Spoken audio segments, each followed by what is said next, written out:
Cheevo, guys! What up, guys? This is Cheevo, guys! back here again with another achievement guide. Today, we are going to be focusing on We Were Here. We Were Here is a free Games with Gold for the second half of September. This is an online co-op puzzle game. You could either play from the Explorer perspective or the Librarian perspective. There are 7 puzzles total in the game. You get an achievement for beating the puzzle as the Explorer and the Librarian, so that's 14 achievements in itself. There are also 7 achievements related to having a perfect playthrough on each puzzle. And finally, there's an achievement for beating the full game with a perfect playthrough, no deaths or wrong answers. That achievement would be really hard, however we can get it using the chapter select after we're done with the game. So just keep in mind, if you don't get the perfect play on any of the puzzles, after your first playthrough, you'll be able to go back through chapter select and try that puzzle again. So let's dive right into it. So as the Explorer, we need to look up and there's going to be colored eyes on the wall. For us, it looks like the left-hand side is red and the right-hand side is green. So you would tell your partner the colors of the eyes. They are going to look on the chart on their wall, and they are going to try to explain the symbols that they see. So what you have to do is press the 2 symbols that they are describing to you. My symbols are going to be different than your symbols. This puzzle is randomly generated. Also, real quick, I want to talk to you guys about the walkie-talkies. So this game has a walkie-talkie mechanic where you have to press, I believe, the left bumper to use the walkie-talkie. You have to use that to talk to your co-op partner. However, to be completely honest with you, me and my co-op partner Peach Cloud, we decided to use Xbox Live Party Chat, and that worked great. The game might give you some sort of notification letting you know, hey, don't use Party Chat, use the walkie-talkies, but I can confirm the Party Chat works fine. It gets pretty hilarious trying to explain these symbols to your partner. I'll just leave it at that. After you press the last symbol, you are going to hear a little victory chime. That means that we did the puzzle correctly.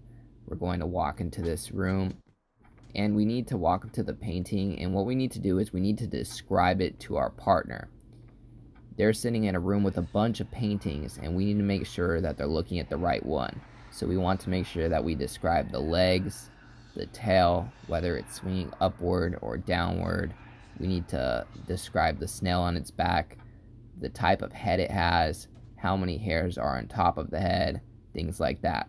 Once they have found the matching painting, they are going to describe the symbols that they see below that painting. So what we have to do is grab the first symbol that they're describing, and we are going to place it under our painting. So for the first one, my partner had described it like a screaming robot. So I grabbed that tile and I set it in place. Alright, next tile. So for this next one, my partner was trying to explain that it was a mouth trying to drink something. And so I started looking at this one and I told him like a wine glass trying to drink itself. And yeah, it ended up being that one. So I placed that puzzle piece under the painting. And then we need one more.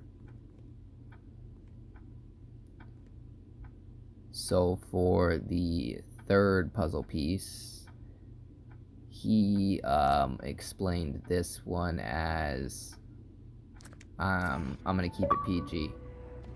I'm gonna keep it PG. Alright, once you place all 3 tiles, you're gonna walk through the door. And in this next puzzle, we're going to walk downstairs and you need to explain to your partner what you see. So we see a sign that says orange, but it's in pink writing. Okay, so what the partner needs to do is press both of the valves that are in line with the colors that we had mentioned. I'll let you know right now, I don't know who did the colors in this game, but they do not necessarily match. So just try to press the valve that looks the nearest to that color. So the water will end up going down and we'll end up walking through that door and walking through a gate. The gate is a little tricky. you need to be like right inside of it and press the switch. And right here is where we start, and right in front of the bloody letters. So your partner is going to be looking at a map, and they're supposed to explain where to go. However, you'll be able to follow the guide. The maze is always the same, so just follow where I'm going. You're going to take a right and then another right. You're going to go downstairs, and you're going to press the blue switch. Now we're going to head back to the bloody writing where we started. This time we're going to go left. Take a right. When you see the painting, you're going to take a right, not a left. You'll die if you take a left. You're going to go through the blue gate. It's open now because we pressed the switch. Take a right. You're going to see a green switch in this room. We're going to press the green switch. Now we're going to head back to the bloody writing where we started. Pass through the blue gate, take a right and then a left. Go down the stairs and then take a left. This is where we started. We're going to go straight and we're going to take a right. This is the blue switch again. And we're just going to press the blue switch. Now head back out. This time we're taking a right. It's going to make you turn left. And just follow this hallway. You're going to pass through the blue gate. Take a right. You're going to end up in a room. You're going to be looking on the right hand side for the green gate. It's going to be open now. We're going to walk downstairs. There's going to be a pink switch. If you keep pressing the switch over and over, you'll get your Easter egg achievement. Head back out. This time we're taking a left. So we are heading back to where we started with the bloody writing. Go through the blue gate. Follow the path.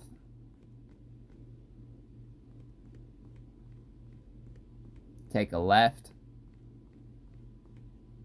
We're going to press the blue switch again. Alright. Take a left. Now we are back where we started. We're going to go straight. Take a right. Once you see the painting again, you're going to take a right. It's going to force to your left. Take a right. And we are going to press the green switch again.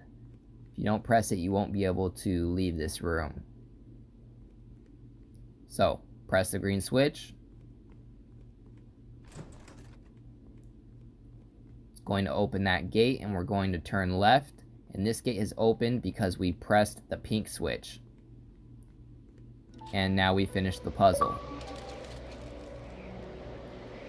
Alright, this is the hardest puzzle. This is the chess puzzle.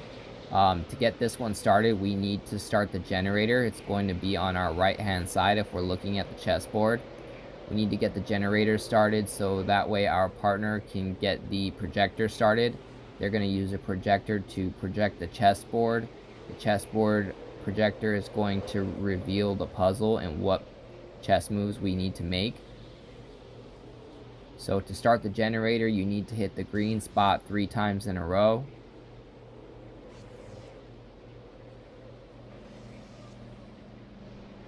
I keep getting a microphone notification because we're using a party and not the walkie-talkies.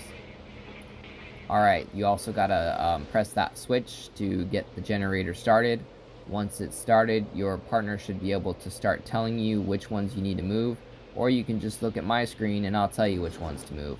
So you need to move the pawns that are in front of the shortest one, which I believe is the king.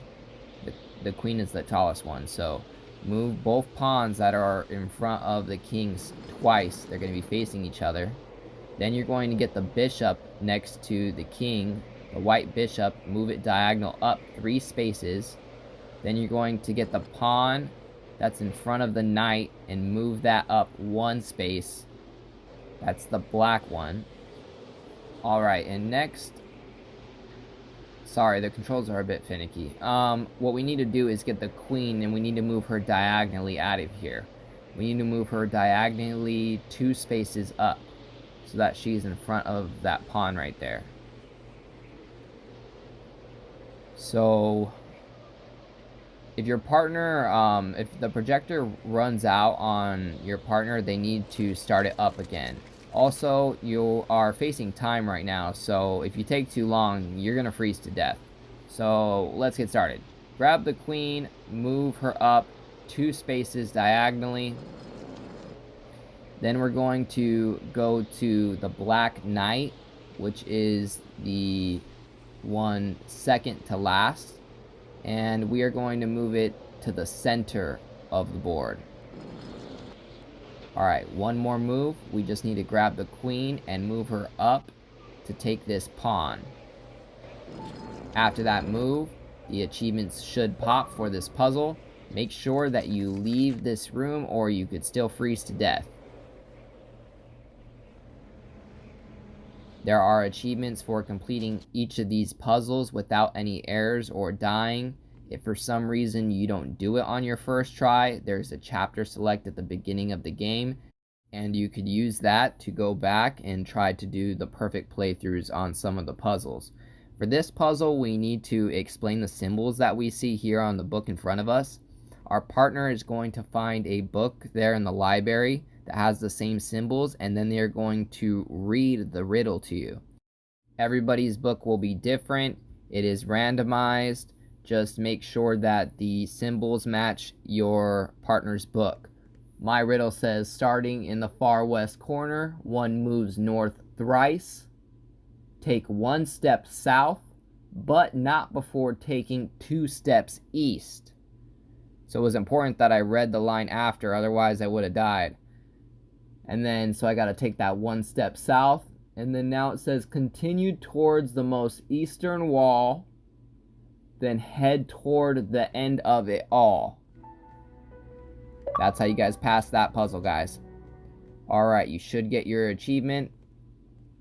You get an achievement for playing it as the explorer, and then you get another achievement for playing it as a librarian. So you're going to want to play through this game twice, one through each perspective. For this achievement, don't necessarily pay attention to the switches and everything like that, because I believe those are randomized too. The way the puzzle works is these switches are linked to set pieces. The set pieces are going to show up on the stage on our partner's screen.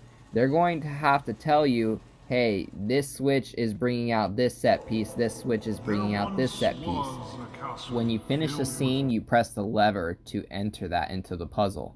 If it's correct, you'll hear a victory sound. For the first scene, we had to send out the castle set piece and the people set piece. Now, for the second scene, we need to set out the castle, the king, and the queen. Once we have those set out, we will pull the lever again. You'll hear a victory sound.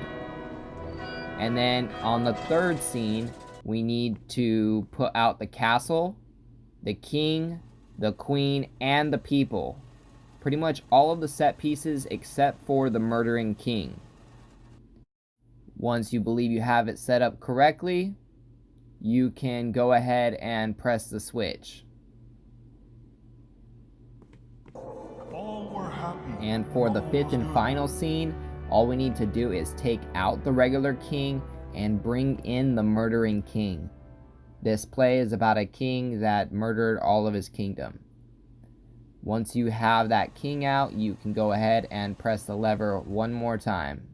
If you are trying to get the perfect playthrough on the Haunted Theater achievement, just remember that you can use the chapter select, so don't put too much pressure on yourself. You can always go back and play this puzzle again and try to play it without dying or getting any errors. The fifth and final scene is really easy. All you need to do is just make sure that the king is out here by himself. That's the regular king, not the murdering king. Once you have the king out there, you need to go to the right and press this blood light. Turn the blood light on, and then to finalize this puzzle, we need to press the white lever one more time. That's going to end the final puzzle, and it's going to send you to the end of the game. If you did it without dying or any errors, you should get your perfect Haunted Theater achievement. Here's the end of the game. You could choose one of two endings. You could either let your partner leave your partner behind and leave, you'll get an achievement for that, or vice versa, you can let your partner go and you'll get an achievement. So I'd recommend playing through this game twice, once as the Librarian and once as the Explorer, and make sure that you do opposite endings on each playthrough. Other than that, as always, I appreciate you guys tuning in. If this video helped you out, please leave a comment and don't forget to like and subscribe.